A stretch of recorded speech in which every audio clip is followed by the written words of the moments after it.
Bueno, antes de avanzar con el siguiente tema, en la clase presencial que tuvimos la semana anterior, bueno, quedó pendiente el tema del cálculo, el cálculo de la malla de puesta a tierra. Bueno, vimos las fórmulas para poder determinar eh, nuestro sistema de puesta a tierra, ¿sí?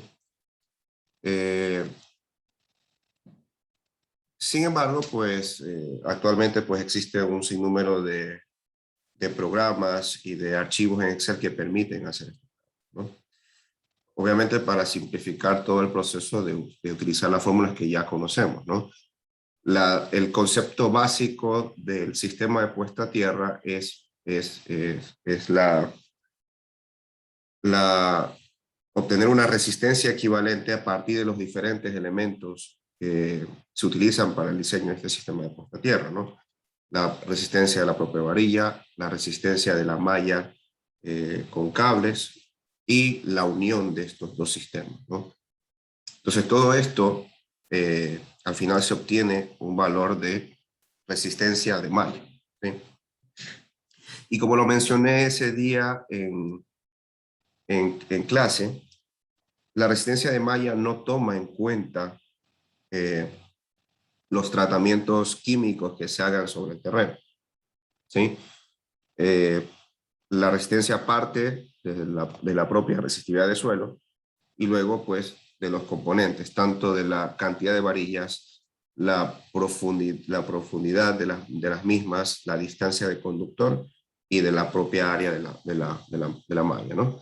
Entonces vamos a trabajar con esos elementos en esta hoja de Excel que CENEL es la que utiliza, la que tiene como formato establecido para poder calcular el sistema de puesta a tierra de forma rápida y sencilla, ¿no? Lo primero que van a encontrar en esta hoja de Excel son los datos del suelo, ¿sí? Entonces, el dato de resistividad que ustedes obtengan del estudio de resistividad, ¿sí? Recuerdan que nosotros hicimos un estudio bueno, hicimos la práctica del método de Wegner, ¿sí? Con el telurómetro y arrojó ciertos valores, ¿no? Por ejemplo, yo recuerdo, me parece que estaba alrededor de los 0.80 al 1.2 o 1.3 ohmios del valor de resistencia de suelo, ¿no? Entonces, el valor de resistividad, ¿sí? Que es el que se aplica con la fórmula 2pi, valor de resistencia por la distancia de electrodos, nos va a dar el valor de resistividad que tenemos que reemplazar aquí, ¿sí? Entonces, si por ejemplo tomamos el valor de 1.2, ¿sí? Por 3.1416 por 2, y me parece que era a una distancia de 3 metros. Sí, esto nos va a dar un valor de 22.6. ¿Sí? Entonces, este valor de resistividad que incluimos ahí. El valor de resistividad superficial es un valor de resistividad en la primera capa de suelo. Este valor normalmente se toma de tablas. Y en la última diapositiva de la última clase que tuvimos, ¿sí? Se lo voy a mostrar aquí. Se mostraron esos valores, ¿sí? Aquí está Typical Surface Material Resistivity, ¿no? O sea, aquí están los valores típicos de resistividad de la capa superficial, ¿no? Tanto para zonas pues, secas o zonas relativamente húmedas, ¿no? Entonces, se ha puesto un valor bastante, por decirlo así, bastante optimista. Ahorita está puesto un valor de 3000, ¿sí? Pero este valor puede variar dependiendo del tipo de terreno que ustedes tengan en su sitio, ¿no? ¿Sí? Por ejemplo, pues podríamos asumir valores de entre 5000 hasta 10.000 ohmios por metro para esa zona, pero tienen que guiarse con este valor de tabla, ¿no? Entonces podemos dejarlo, para no dejarlo en 3000, podemos manejarlo hasta los 5000, por ejemplo, ¿no? ¿Sí? Y aquí en el siguiente ítem nos pregunta cuál es el valor de esa capa superficial, ¿no? Ese valor es difícil de determinar, ¿eh? Entonces podemos dejar ese valor de 15 centímetros como referencia, ¿no? Ahora aquí abajo ya viene la geometría de la malla como tal, ¿sí? Entonces, eh, dependiendo del tamaño de su malla, ustedes tienen que ingresar las medidas que tienen disponibles para construir, ¿no? Entonces, en este caso, yo he mencionado, o he dicho de que mi malla va a tener un largo de 12 metros y un ancho de 12 metros. Es decir, 12 por 12. Esta va a ser mi área de construcción de malla, ¿sí? ¿Alguien más hace alguna pregunta? Continuamos, ¿sí? Pero este valor se puede modificar, ¿no? Puede ser que sea 8 por 8, ¿sí? ¿Sí? Y automáticamente los valores se modifican, ¿sí? ¿Sí? Entonces, si dejamos la malla de 8 por 8, ¿sí? Eh, el área total va a ser de 64 metros cuadrados, ¿no? Esto que dice espacio vertical y espacio horizontal es la distancia que existe entre electrodos. Si vamos aquí al diagrama, vemos que nuestra malla es de 8 por 8, pero el espacio, ¿sí? Es de 3 metros. Esto no está en una escala real, ¿no? Si lo hacemos ya un poco aplicando la realidad, ¿sí? ¿Sí? Estaríamos hablando de que por aquí hay 3, por aquí hay 3, y sobraría un espacio de 2 metros, ¿sí? En la medida de lo posible se debe tratar de que la malla pues, tenga pues, espacios iguales, ¿no? ¿Sí? Pero es posible hacerlo, ¿no? Siempre que pues, se cumplan las condiciones de espacio, ¿no? Pero en la medida de lo posible tratar de dejar esos espacios iguales, ¿no? ¿Qué se logra con esto? Pues que tener las diferentes retículas de la malla, ¿sí? O sea, esto y esto, ¿no? ¿Qué gano con esto? Cantidad de varillas, ¿sí? Y también cantidad de cables, ¿sí?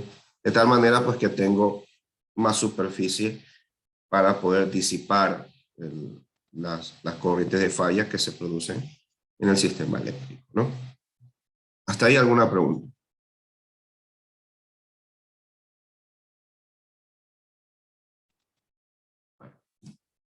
Entonces, esto. Entonces a la malla le he dicho, bueno, a la hoja de Excel le he ingresado el valor de 8 por 8. Pero para que haya similitud, ¿sí? Vamos a dejarla en un área de 9 por 9, con espaciamientos de cada 3 metros, ¿sí? Entonces, nuestra malla, ¿sí? Va a quedar prácticamente de esta forma,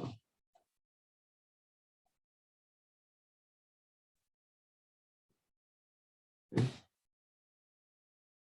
Entonces ya nos determina que va a haber 4 conductores verticales y 4 conductores horizontales. O sea, se refiere a esto, ¿no?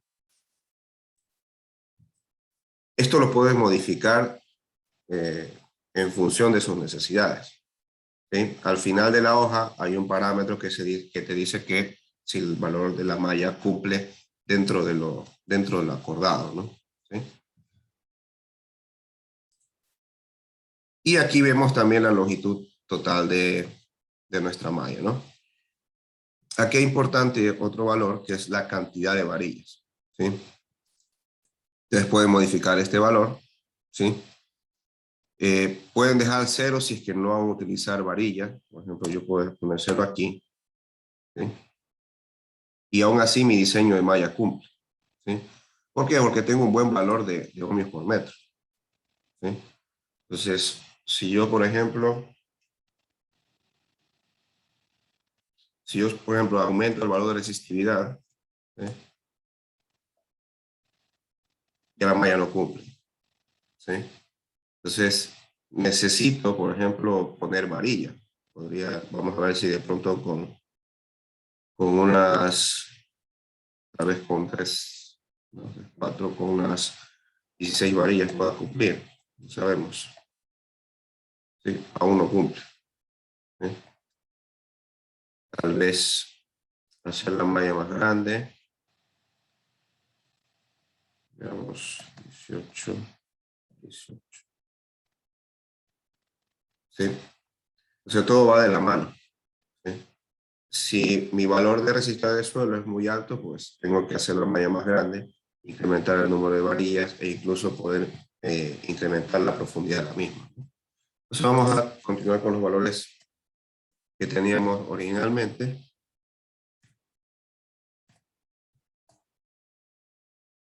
Y podemos incluso dejar únicamente 4 varillas como para garantizar los valores de resistividad de suelo, ¿no?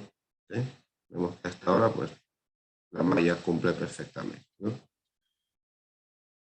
En el apartado de parámetros eléctricos, pues tenemos la parte del componente de la corriente de falla, ¿sí? Que es importante para poder determinar el conductor, ¿sí? Entonces, los tiempos de falla que se estilan dentro de la normativa ecuatoriana, pues están dentro del 1 segundo, ¿no? Todo esto acorde también a los elementos de protección que se utilizan, ¿no? Aquí ya tenemos el detalle del conductor. Aquí hay muchos valores, por ejemplo, relacionados a resistividad en función de la temperatura, al tipo de unión, al área mínima, etcétera, ¿no?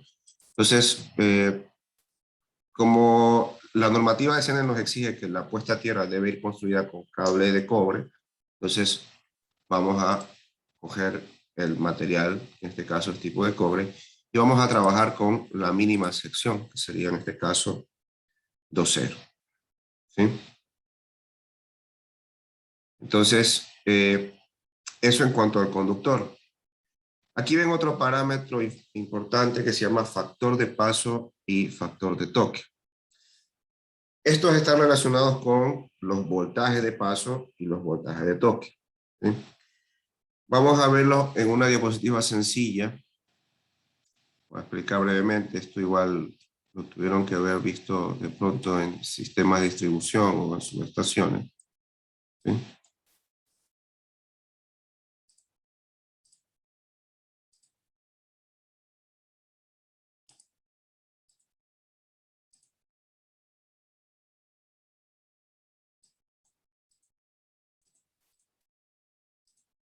Se ve ahí la diapositiva, perdón, el PDF. Sí, sí, ingeniero. Ya.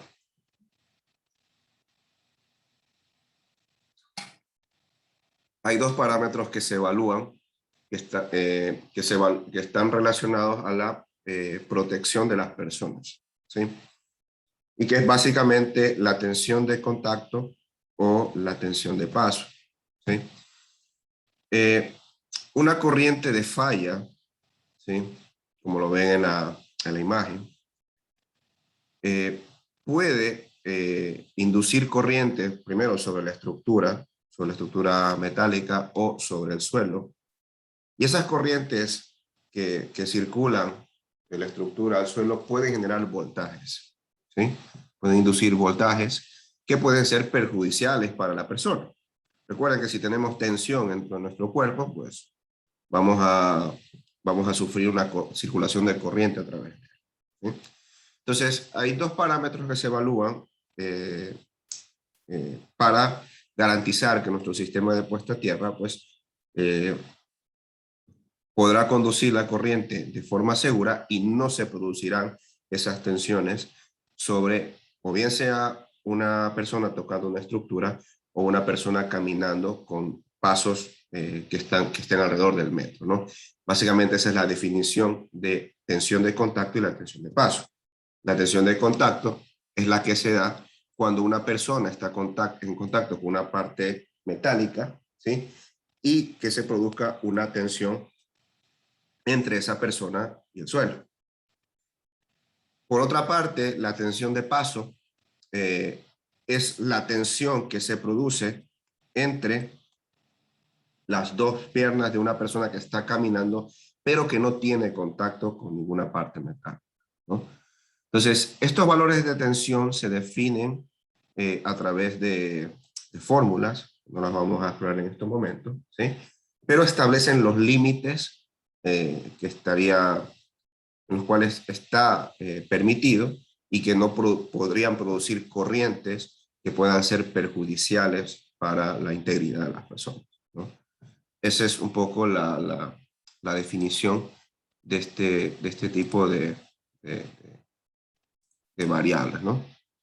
Bueno, esto se puede medir, ¿sí? Esto se mide una vez que se ha construido la malla, ¿sí?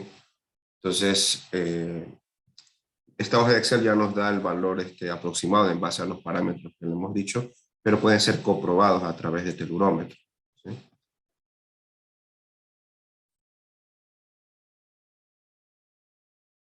¿Sí?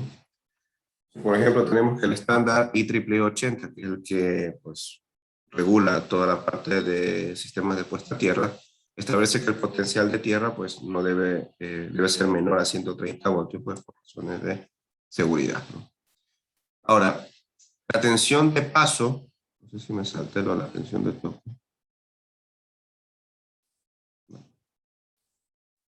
La tensión de paso es la diferencia de tensión en la superficie que podría experimentar una persona con los pies separados a una distancia aproximada de 1 metro sin estar en contacto con ninguna otra superficie conectada a tierra.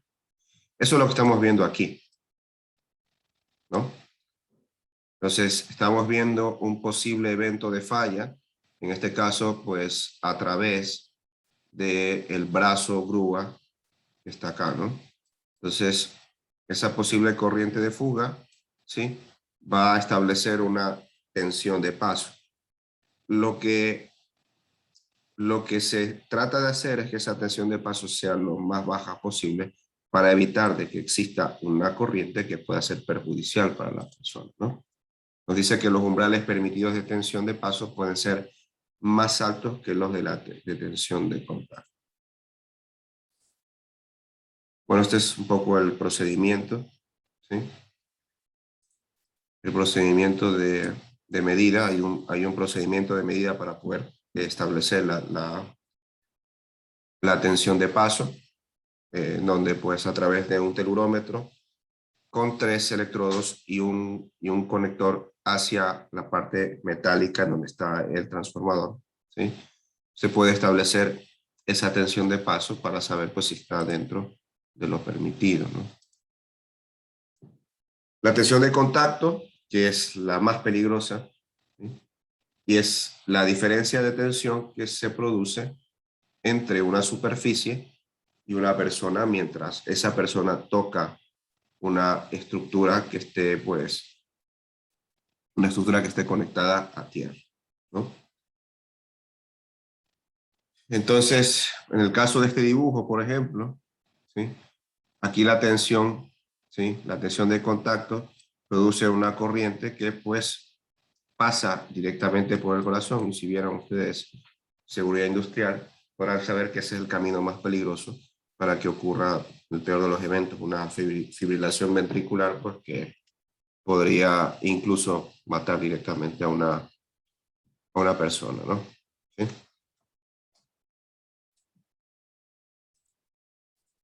Y también existe una prueba que se hace con telurómetro, ¿sí? En donde se establece este valor de tensión de contacto, ¿no? Entonces son dos parámetros eh, que se deben pues tomar en cuenta para el diseño de la malla, ¿no?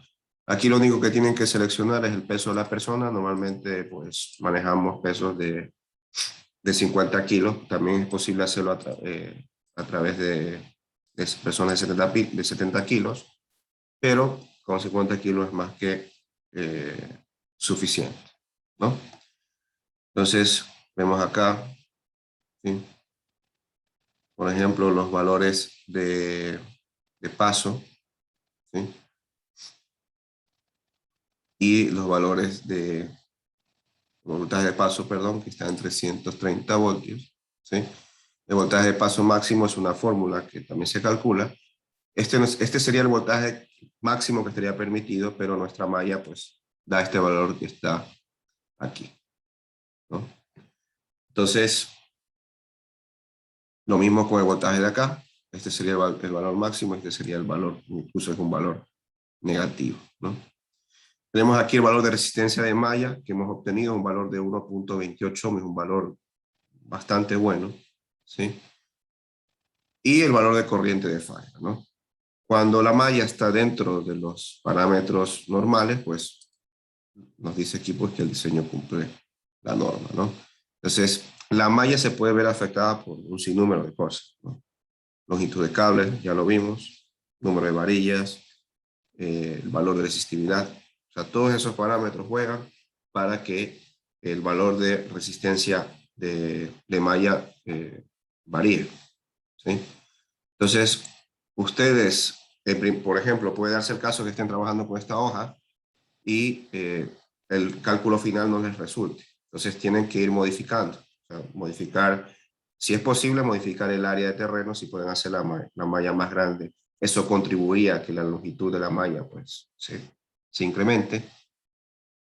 También podrían reducir el espacio vertical, ¿sí? Por ejemplo, no de 3 metros, sino de 4.5, por ejemplo. Ya teníamos una malla con menos longitud de cable y con menos varilla, ¿sí? Entonces, todo eso puede jugar a favor de ustedes para que su valor de malla entre dentro de los parámetros pues, normales, ¿no? Por ejemplo, que ahí no cumple, ¿sí? Se supera incluso el valor de tensión de paso, ¿sí? Que lo dejan marcado aquí, ¿sí? Podemos de pronto aquí aumentarla más, ¿sí? ¿Sí? Entonces todo al final va a jugar para que la malla pues esté dentro de los valores permitidos, ¿sí? para, eh, para que sea una malla completamente segura, ¿no? No sé si hay dudas al respecto de esto. ¿Alguna pregunta con respecto a la Excel? No, no, ingeniero. ¿Sí? Esta matriz ya la tienen ustedes en el aula virtual, así que ya la pueden utilizar para el cálculo de su sistema de puesta a tierra, ¿sí? Y con este apartado cerraríamos lo relacionado al proyecto industrial, porque ya en la última clase estuvimos viendo todo lo relacionado a presupuestos, a cronogramas y ese tipo de cosas, ¿no? Vamos a continuar con la última unidad que nos queda, que sería la de urbanizaciones. Lo vamos a dedicar pues unas 2 o 3 clases para que posteriormente puedan desarrollar también de forma paralela un proyecto de este tipo, ¿no? Bueno, déjenme compartir la diapositiva.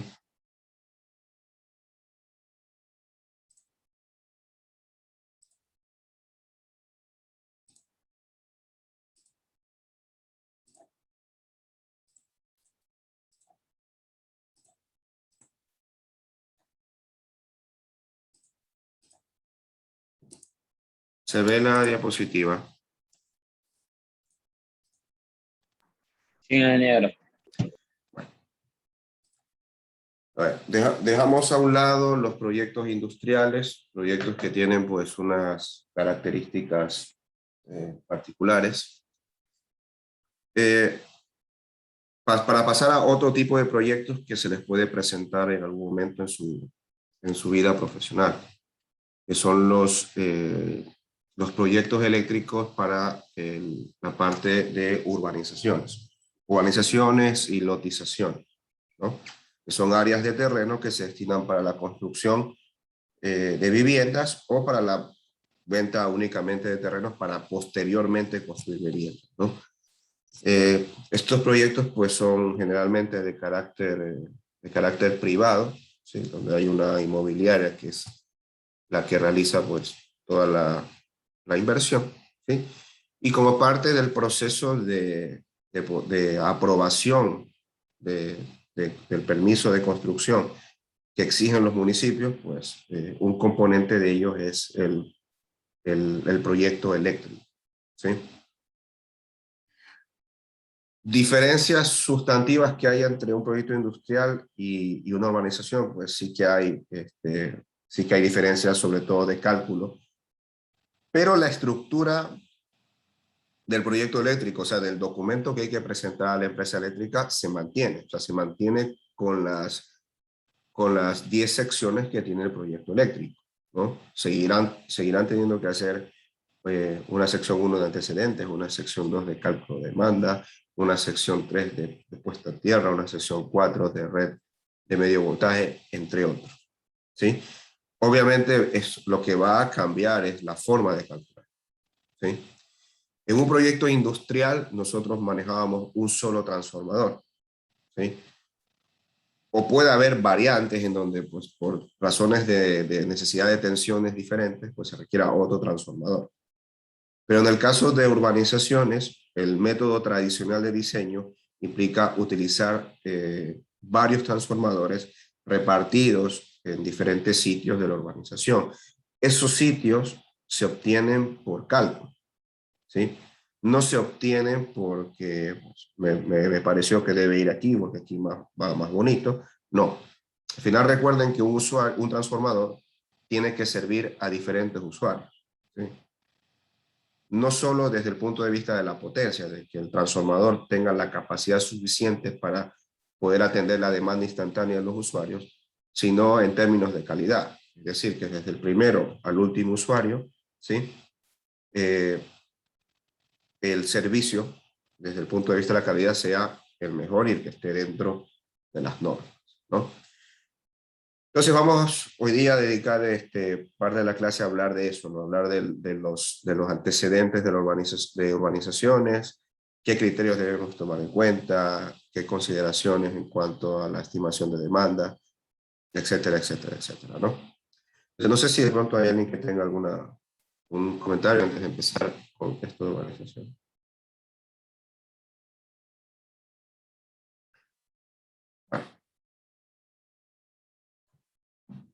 Como les dije también hace algunas clases, hay bueno, la ley orgánica de servicio público exige que toda urbanización debe realizar sus instalaciones de forma soterrada, ¿sí?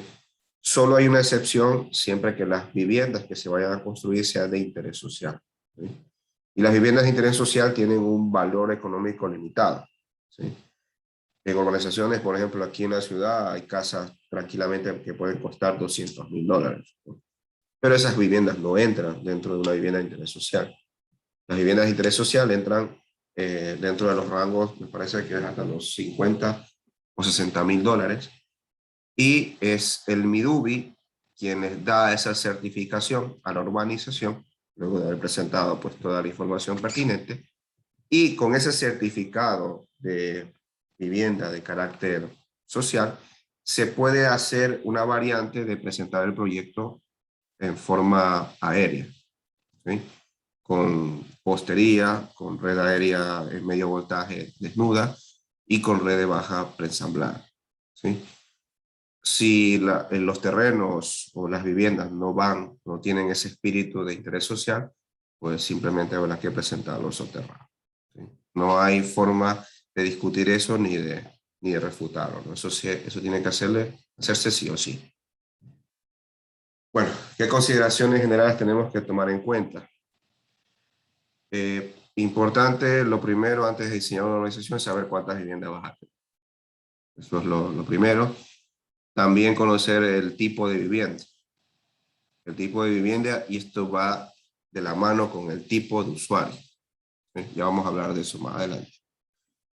Además, también como las cargas especiales que podrían tener. Bueno, sí, podríamos llamarlo cargas especiales o de pronto otros servicios, ¿sí? Porque una urbanización, para que resulte atractiva para los compradores, pues tiene que tener varios servicios.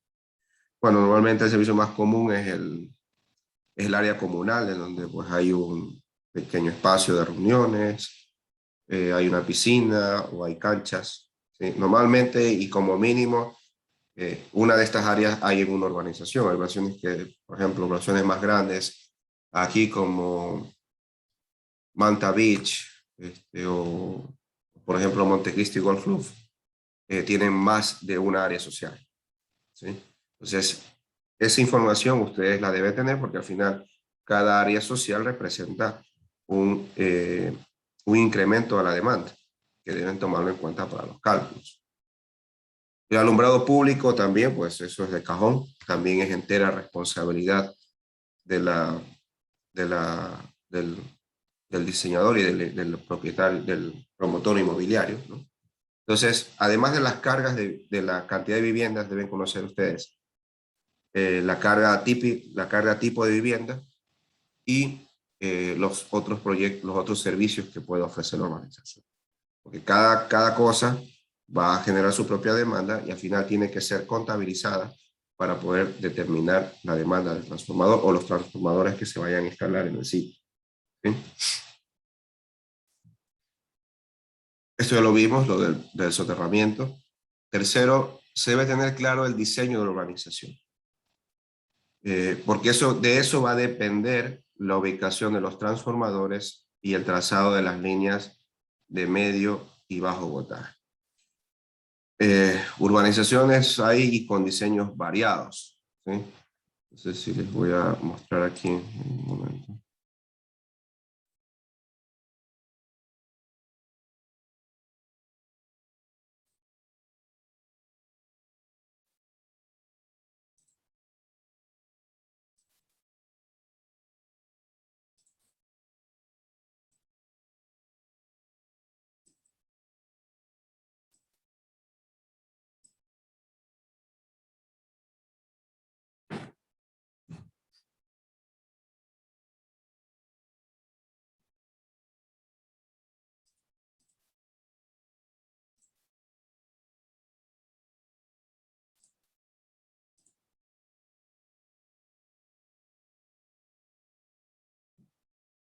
No sé si ahí se ve la pantalla de AutoCAD.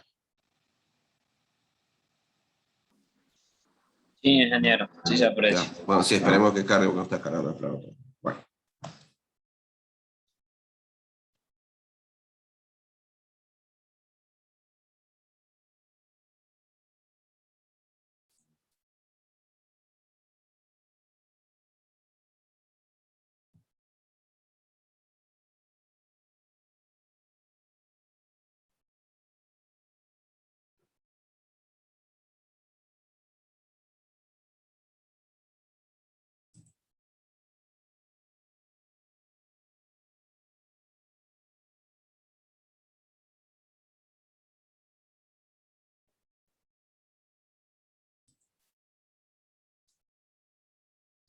Pueden ver ahí la lámina completa.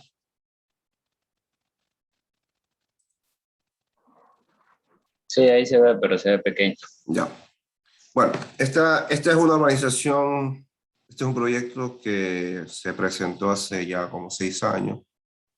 Bueno, no sé, finalmente el cliente no pudo construirlo, pero es un diseño un poco atípico, ¿sí? Porque primero es una organización pequeña, ¿sí?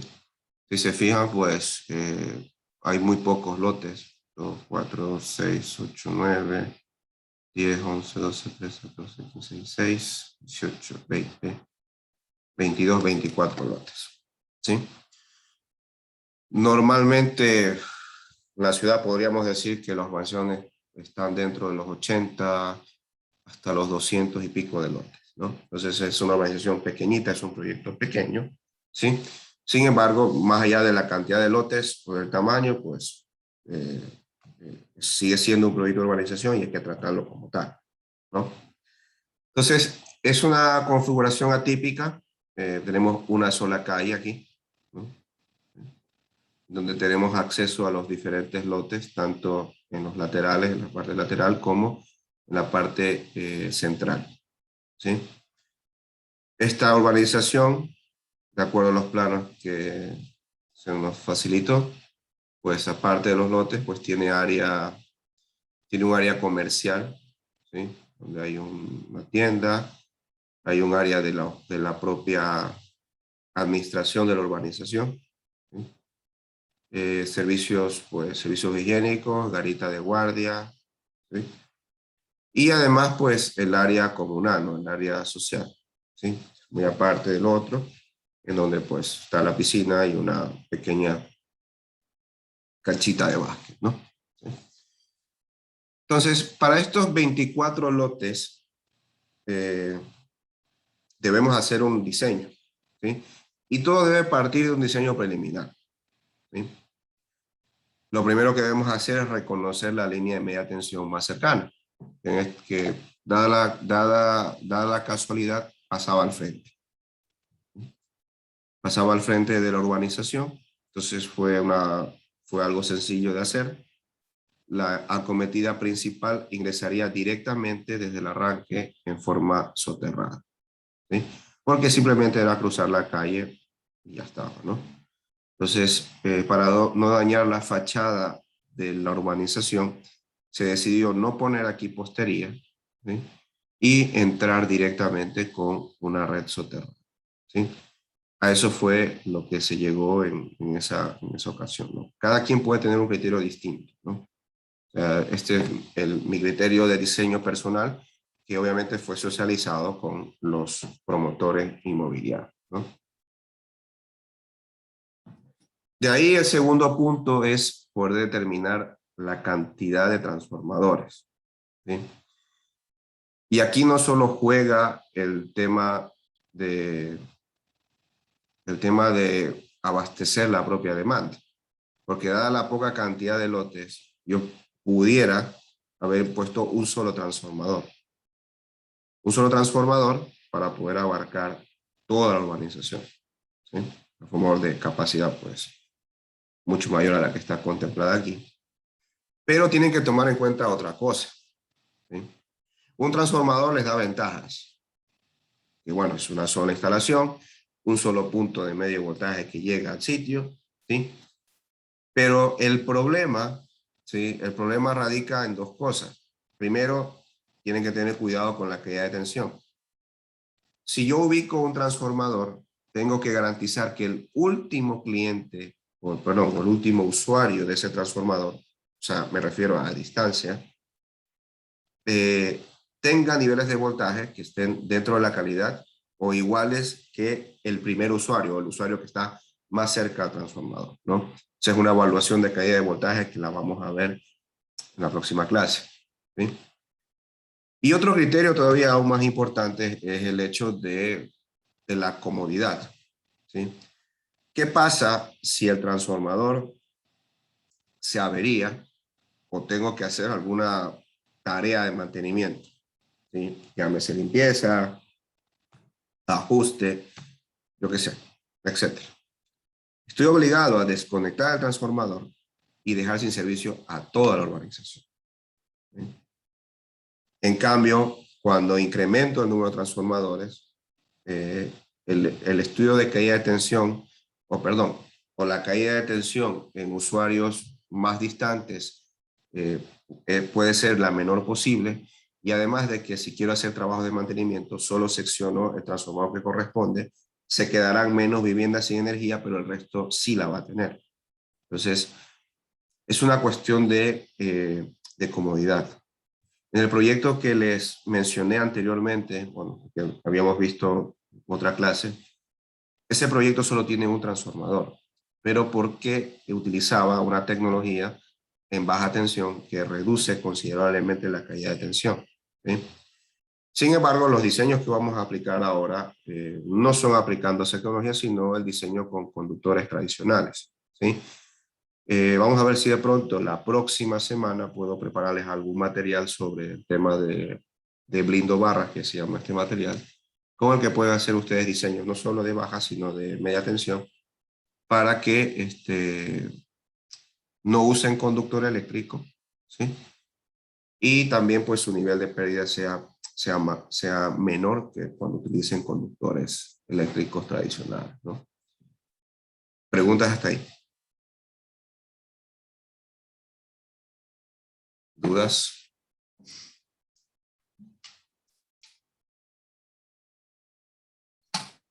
Ingeniero, ¿puede repetir eso que mencionó? Eso, bueno, solo escuché la palabra blindo barras, es que se me Sí, fue el internet. ¿Puede repetir, sí. por favor?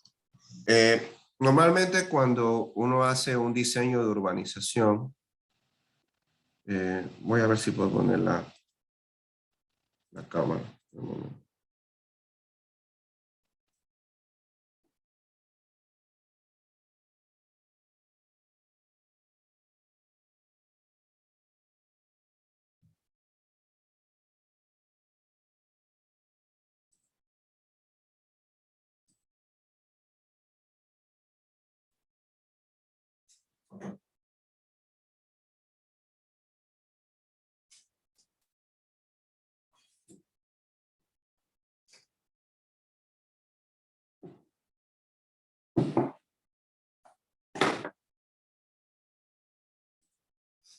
Pueden ver ahí la pizarra.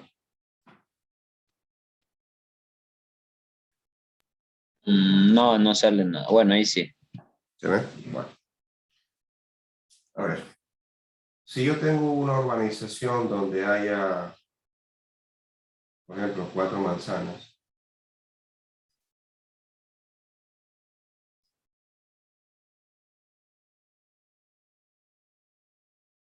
por ejemplo, así. Cada manzana, pues, por decir, tenga 4 lotes. Yo tengo que a cada usuario de cada lote, pues, le llegue el servicio eléctrico, ¿no? Entonces, por este criterio de un poco de comodidad, de que si fallara el transformador, pues, no necesariamente tengo que dejar sin servicio a toda la urbanización, es que se instalan diferentes transformadores, ¿sí? Entonces, por ejemplo, podría yo decir que voy a instalar un trafo por aquí, voy a instalar un trafo por acá. Ojo que aún no hemos hablado del tema espacio, que eso lo vamos a tocar después, ¿sí? Y por ejemplo, ese transformador que está aquí va a servir a este usuario, este usuario, este usuario y este usuario, ¿no? Podría incluso cargarlo por acá y también va a dar servicio a este usuario y este usuario. También acá.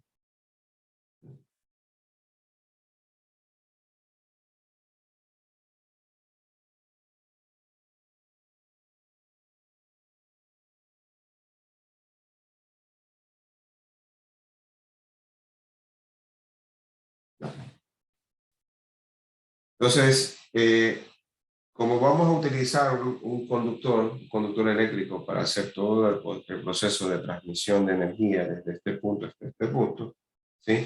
Tenemos el problema del factor distancia que nos provoca caída de tensión, ¿sí? Entonces, los límites de caída de tensión, para este caso, en líneas de bajo voltaje, está dentro del rango de los 3.5%, ¿sí? Yo tengo que hacer que este valor o alcance o máximo llegue hasta aquí o preferible que sea lo más bajo posible. Yo, por ejemplo, si la entrada de la urbanización es por aquí, obvio que me queda más fácil porque aquí llego a la línea de medio voltaje.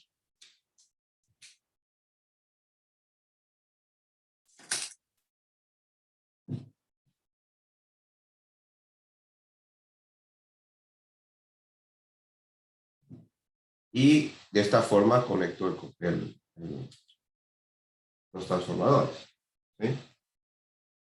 Pero podría haber tomado otra opción, un poco para evitar esa caída de tensión. Pude, por ejemplo, no poner los trafos ahí.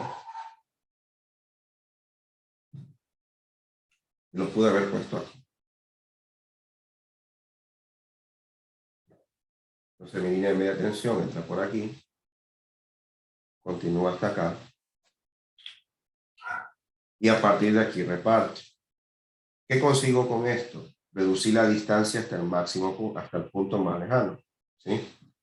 La distancia de aquí hasta este punto es prácticamente la misma que de aquí a acá. Cuando anteriormente desde aquí, este es el punto más cercano y el punto más lejano de aquí. Entonces, lo que trato de hacer con esto y lo que se debe tomar como criterio general es ubicar el transformador, siempre que las condiciones físicas lo permitan, en un punto céntrico de la carga, ¿sí? Para minimizar el efecto de la caída de tensión. ¿Qué pasa si la caída de tensión es muy alta? Tienes que empezar a mover el transformador, como lo que yo he hecho ahorita, o jugar con el calibre del conductor. Entonces, cuando juegas con el calibre del conductor, estás jugando ya directamente con los costos. Entonces, si por caída de tensión te ves obligado a cambiar de calibre de conductor, un conductor de mayor sección, ¿sí? Lo que primero se recomienda es agotar la vía de ubicación del transformador para que reducir la caída de tensión. Eso es el método tradicional y el que se han hecho la gran mayoría, por no decir casi todas las organizaciones aquí en la ciudad y en la provincia. Pero ya desde hace algunos años, hay un fabricante que es ecuatoriano, la patente es ecuatoriana, ¿sí? De un material que se llama blindo bar. Ustedes pueden buscar esto en internet.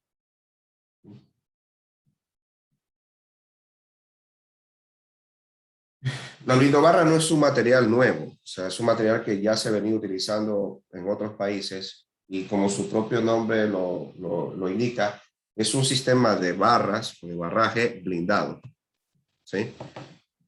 Entonces, ¿qué es lo que lo hace diferente a los conductores? ¿Sí? Primero que no es un material de cobre, es una aleación.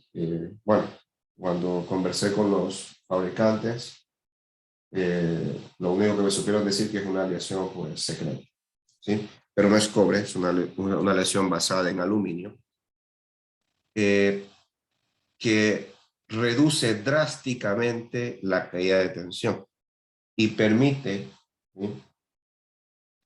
Permite que poder recorrer más distancias con redes de bajo voltaje. Es decir, este material minimiza las pérdidas, las reduce al mínimo y por lo tanto la caída de tensión también es menor, ¿sí? ¿Qué ayuda este material? Primero, que si puedes alargar tu conductor de baja pues, por muchos más metros, ¿sí? Eso te ahorra instalar más transformadores, que esos costos. Te ahorra hacer obra civil, que también es costos para el montaje de los transformadores, ¿sí? Entonces, este material da ciertas ventajas. Sí que es cierto que es un poquito más costoso, pero esos costos se compensan con el no uso de más transformadores, ¿sí? De conductor eléctrico de cobre, que sigue siendo costoso en relación a esta aleación de aluminio. Y además, otra cosa importante que tienen estas barras es que no necesitan una tubería para ser enterradas. Puedes abrir una zanja, meter las barras y dejarlas enterradas ahí. E incluso pueden ir sumergidas bajo el agua, sin necesidad de estar en una tubería. ¿Por qué? Porque estas barras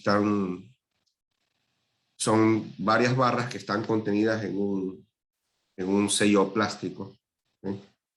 Están como bañadas en plástico, en donde pues prácticamente no les va a entrar humedad, ¿no? Yo espero poder la próxima semana o la siguiente poder concretar de pronto un conversatorio con el gerente de esta empresa para ver si nos puede ayudar con una conferencia que ustedes conozcan este material y en algún momento lo puedan utilizar en sus proyectos, ¿no? No sé si hay dudas, Jorge. No, ingeniero, bueno, ahí ya me quedó claro a mí. ¿Alguna otra persona? Entonces, el principio básico es establecer una cantidad de transformadores que cubra la demanda de la urbanización y que las distancias en la red de baja hacia el último punto de consumo no produzcan una caída de voltaje que salga de los parámetros. Entonces, para poder compensar esa caída de voltaje, pues se sugiere cambiar el transformador o incrementar la sección de conductor. Esto último debería ser su última opción, dado que esto también les incrementa los costos, ¿no?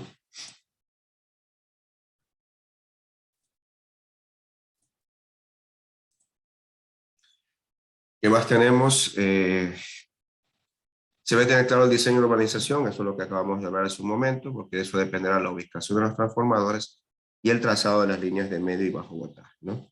En el plano que les acabé de enseñar, se optó por un diseño basado en dos transformadores, ¿sí? Dos transformadores primero porque sería como una cantidad exagerada de usuarios, perdón, una cantidad mínima de usuarios por transformador. Estamos hablando de que se están conectando 12 usuarios por cada transformador que se está utilizando. Se ha dado casos de proyectos en donde pues, un transformador abarca 20 viviendas o 20 usuarios, ¿no? Entonces, en este caso, pues se ha cogido 12 viviendas por transformador y también por el hecho de que no hay suficiente espacio para ubicar los transformadores, que eso era una de las cosas que les quería también mencionar. Como son redes soterradas, tenemos que utilizar obligatoriamente transformadores pad mounted. No podemos utilizar transformadores convencionales pues, porque estaríamos obligados a construir una cámara de transformación, y espacio y estética es lo que espacio es lo que no tenemos y estética es lo que se necesita en una urbanización. Entonces, la opción más estética para cubrir la demanda energética es utilizar un transformador pad mounted. Pero ¿qué pasa? Tú no puedes montar un trafo pad mounted aquí, de acero, ¿sí? Primero, cada transformador lo que hace, al ser un elemento visible, al ponerlo en la acera, lo que vas a hacer es dañar, digamos, la fachada de tu casa, ¿sí? O sea, no puedes poner un trafo aquí en la esquina porque de pronto al dueño de este lote no le interesa tener un transformador ahí de adorno que le dañe la fachada de su casa, ¿no? Segundo, el tema espacio, ¿sí? Esta es una acera muy pequeña, si no me equivoco. Si no me equivoco, déjenme medir la distancia aquí. Porque es alrededor de alrededor de 2 metros, ¿sí? El transformador puede alcanzar, pero ya bloquea el paso. O sea, ya no puedes utilizar la acera porque estás bloqueando el paso. Entonces, el transformador no podría ir ahí, ¿sí? Ni acá, ni acá, ni ninguna parte de la vereda, ¿sí? El único espacio que se consideró viable para el montaje del transformador fue este que está aquí, ¿sí? Es una especie de área verde, ¿sí? Que no tiene construcciones, ¿sí? Pero que servía sin problema para el montaje del transformador. Ojo que esto debe socializarlo con el constructor de la obra, ¿sí? O con el arquitecto o con el ingeniero que está a cargo de la obra, para que esa persona esté pendiente de que ahí se tiene pensado pues, montar los transformadores y que no haya ningún elemento de obra civil que vaya a afectar esa producción, ¿sí?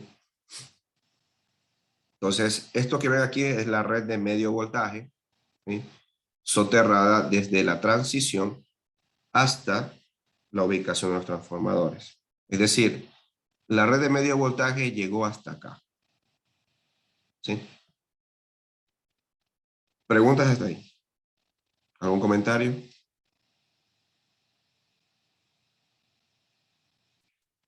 Bueno, las especificaciones del conductor las pueden encontrar aquí, ¿sí? Para el caso específico de este proyecto, ¿sí? Ahora, el transformador que está aquí, el primero, pues sirve a los lotes que están aquí en la parte superior y parte de los lotes también de aquí de la parte inferior, ¿sí? Después veremos el diseño de bajo voltaje. Y el transformador que está acá, ¿sí? Cubre pues parte de los lotes de aquí y el resto de lotes que están aquí en la parte inferior, ¿sí? Inevitablemente uno de los transformadores tiene que asumir la carga del área comunal, ¿sí? De los otros espacios y también el alumbrado público. Aunque la tendencia últimamente es utilizar alumbrado público solar, que no dependa de de energía eléctrica, ¿no? Con eso te ahorras toda la, te ahorras toda la ductería, la obra civil para poder llevar alumbrado público, los cables eléctricos para la red de alumbrado público, ¿sí? Y aparte que, pues, te da ventajas desde el punto de vista de la energía, ¿no? Entonces, eso es una tendencia que se está utilizando, pero siempre tienen que igualmente consultarlo con el promotor inmobiliario para ver si eso está dentro de los presupuestos contemplados, ¿no? Porque la lámpara solar sí tiene un costo un poco más elevado en relación con una lámpara convencional, ¿sí? ¿Qué otra cosa les mencionaba? Pues que entre los dos transformadores tienen que repartirse la carga del área común, pero del área común que está acá abajo, y del, del área aquí comercial que hay acá, ¿sí? Hay que tomar en cuenta que desde el punto de vista administrativo, el gasto de energía eléctrica del área común, y en este caso de las oficinas y locales, bueno, el área común la pagan todos, ¿sí? La pagan todos los usuarios a través de la alícuota que se cobra en urbanizaciones para cubrir todo lo relacionado a mantenimiento. Y en el caso de los locales, pues si cada local debe tener su propio medidor para que el que alquile el local, pues pague por el suministro eléctrico, ¿no? Todas esas cosas también tienen que tomarlas en cuenta al momento de realizar sus diseños, ¿sí?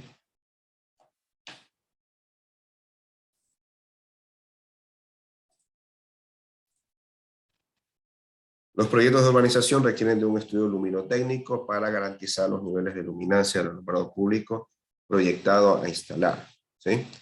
Lo que se acepta es una simulación ¿cómo se llama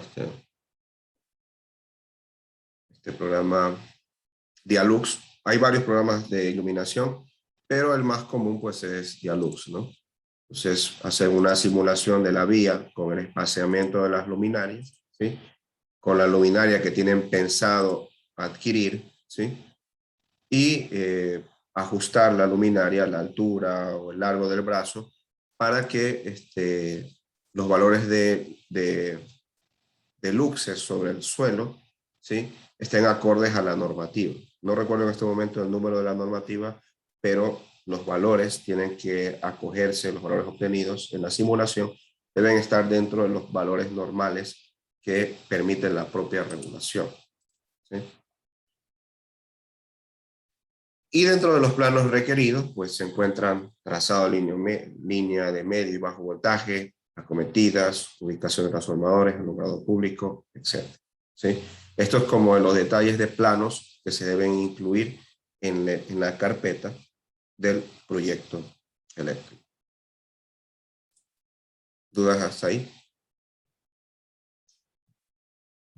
¿Comentarios?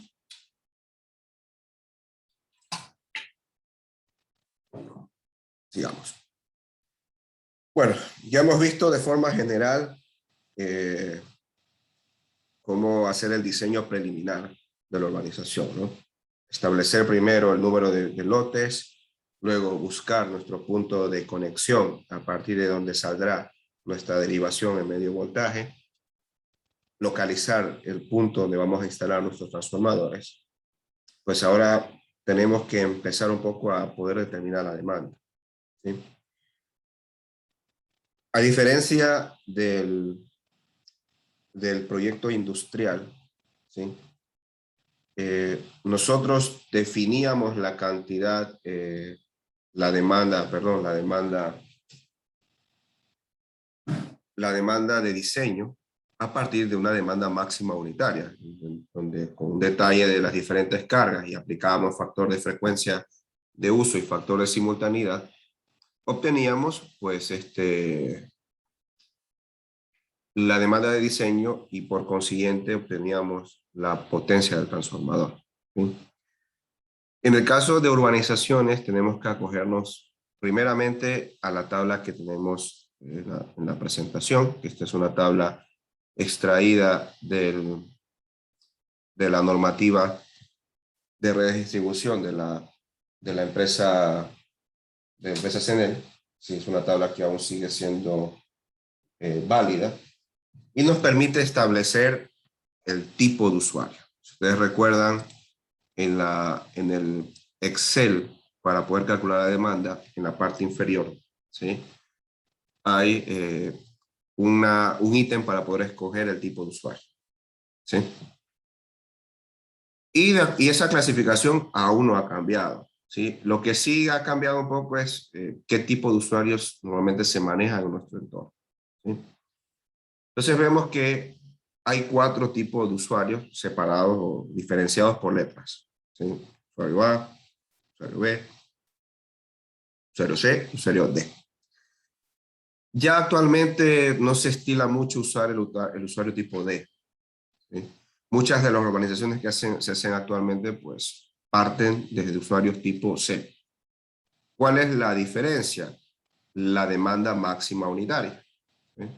Vemos, por ejemplo, que la demanda máxima unitaria de un usuario tipo A está entre los 8 y los 14 kBA. La demanda de un usuario tipo B está entre los 8 y los 4 y 8 kBA. El usuario tipo C está entre los 2 y los 4 kBA. Y el usuario tipo D, que ya no se lo utiliza mucho, está entre los 1.2 y los 2 kBA, ¿sí? ¿De dónde sale este valor? O sea, bueno, ¿cómo sabemos cuál es nuestro DMU? Nuestro DMU por, por vivienda. Pues aplicando el mismo formato que hemos estado utilizando, ¿no? Yo les voy a mostrar un formato que tiene otras características, que era el formato que se utilizaba en ese tiempo. Este proyecto es como de alrededor del 2015, por ahí, ¿no? Ya tiene 6 años. Y ha habido pues algunos cambios en cuanto a formatos y a procedimientos dentro de CENER para la presentación de proyectos de urbanización. Entonces, si vemos la Excel,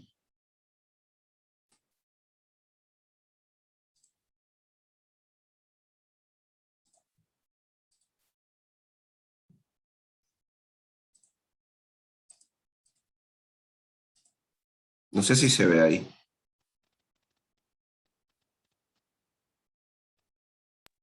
Sí, ahí sí se ve ¿Sí? el Excel. No. ¿Qué es lo que hacen en el Excel? Bueno, ¿qué es lo que harían ustedes en la sección 2 para determinar la demanda? Lo que tienen que hacer es determinar la demanda por vivienda, ¿sí? O sea, o mejor dicho, la demanda de una vivienda. Porque se va a asumir de aquí en adelante de que todas las viviendas son iguales, aunque en la realidad no sea así, ¿sí? O sea, estamos asumiendo la misma carga de electrodomésticos para cada una de las viviendas. Pero el resultado final del transformador no va a ser esta demanda multiplicada por la cantidad de casas. No, hay una expresión que considera el factor de diversidad entre viviendas, lo vamos a hablar en la próxima clase, ¿sí? En donde nos va a permitir tener un transformador más pequeño, pero que cubra las necesidades de todas las viviendas en un determinado momento, ¿sí? Lo que hacen ustedes en el estudio de demanda es establecer una demanda tipo para una vivienda, ¿sí? Puntos de alumbrado, puntos de toma corriente, puntos de toma corriente especial, ducha eléctrica si es que aplica, ¿sí? Computadoras, bombas de agua, etc. Todas las cargas tradicionales, sus cantidades, sus potencias individuales, sus factores de frecuencia de uso, de factores de simultaneidad, ¿sí? Para básicamente trabajar sobre una misma hoja de cálculo que ya la han venido utilizando anteriormente, ¿sí? Entonces aquí pueden ver que se ha hecho pues un detalle de las cargas, cantidad, potencia.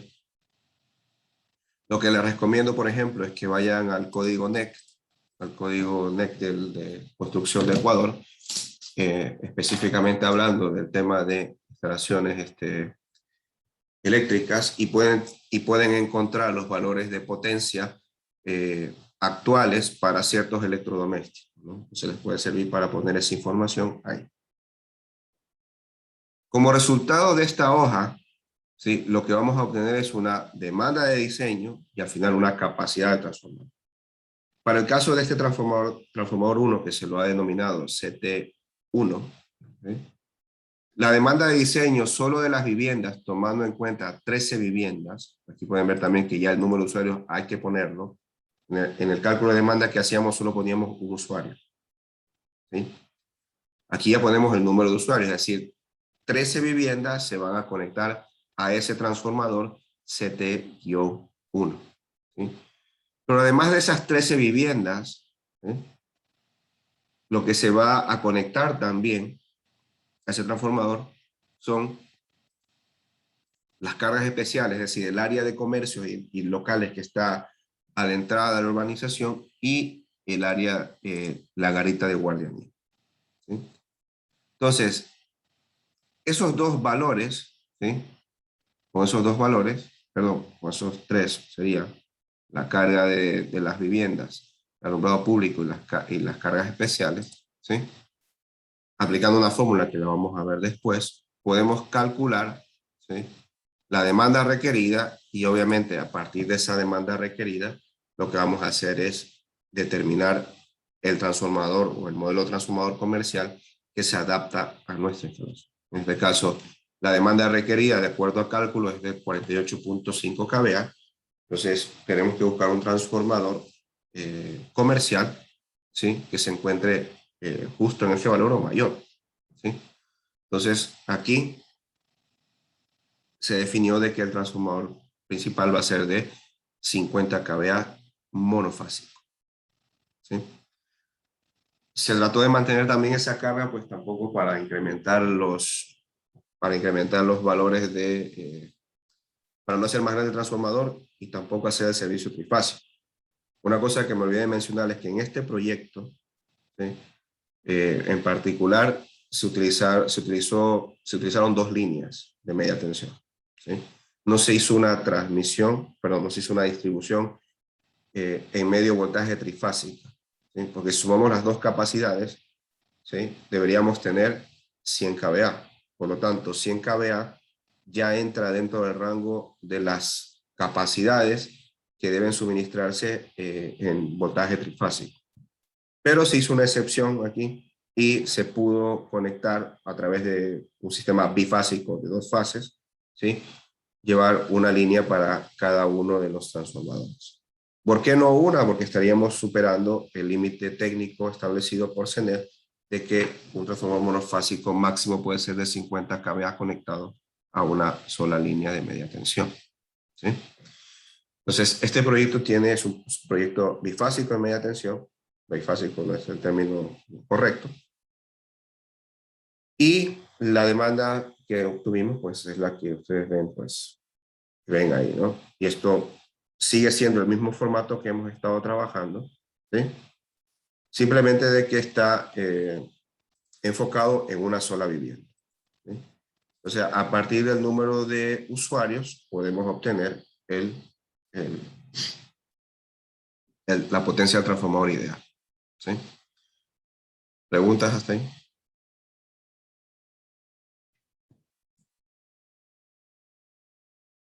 ¿Algún comentario?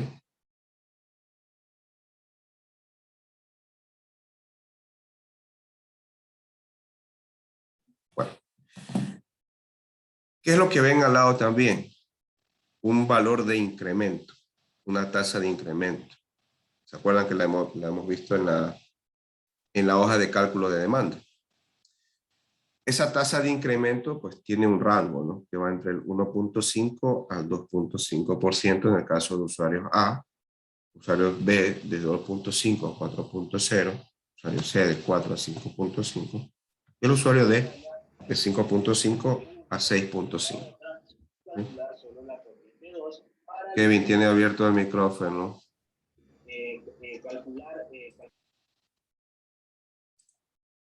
Bueno, ¿qué es lo que pueden notar ahí? De que la tasa de incremento para usuarios de mayor demanda máxima unitaria, la tasa de incremento es menor a relación de usuarios con demanda unitaria más baja. La tasa de incremento es mayor. Por ejemplo, un usuario tipo A, su tasa de incremento es entre el 1.5 al 2.5. Quiere decir de que su demanda se puede incrementar entre un 1.5% a un 2.5% en el transcurso pues, de un año, ¿no? Por ejemplo. Pero dentro de ese mismo año, para un usuario tipo D, la tasa de incremento es mayor, está entre el 5.5 y el 6.5%. ¿Por qué es esto? Es sencillo. ¿Eh? El usuario tipo A es un usuario que, por sus características de demanda, pues tiene mucha carga instalada. Es decir, prácticamente tiene de todo. Tiene aire acondicionado, tiene varios televisores, nevera y congelador, etc. ¿Sí? Entonces, su tasa de incremento es baja por el hecho de que ya tiene todo y no tiene necesidad de comprar carga mayormente significativa, ¿no? Entonces, a diferencia del usuario tipo D, por ejemplo, que tiene una tasa del 5.5 al 6.5%. Entonces, quiere decir que se espera un incremento, o se esperaría un incremento de la demanda entre un 5.5 y un 6.5%, ¿sí? Anual. Entonces, ese tipo de usuario que tiene una demanda máxima monetaria baja, ¿sí? Hay que considerar la tasa de incremento más alta, ¿no? Esto igual lo vamos a ver cuando ya veamos todo lo relacionado a la parte de diseño como tal, cálculos de demanda, cálculos de caída de tensión, ¿sí? Pero principalmente estos valores nos sirven para determinar la demanda y al final los transformadores que vayamos a instalar en nuestro proyecto, ¿no? Si no hay preguntas, vamos a quedar ahí y nos vemos el día jueves. Muchas gracias a todos. Listo, ingeniero, muchas gracias. Hace bien. Bien. Hacen bien. Listo, ingeniero.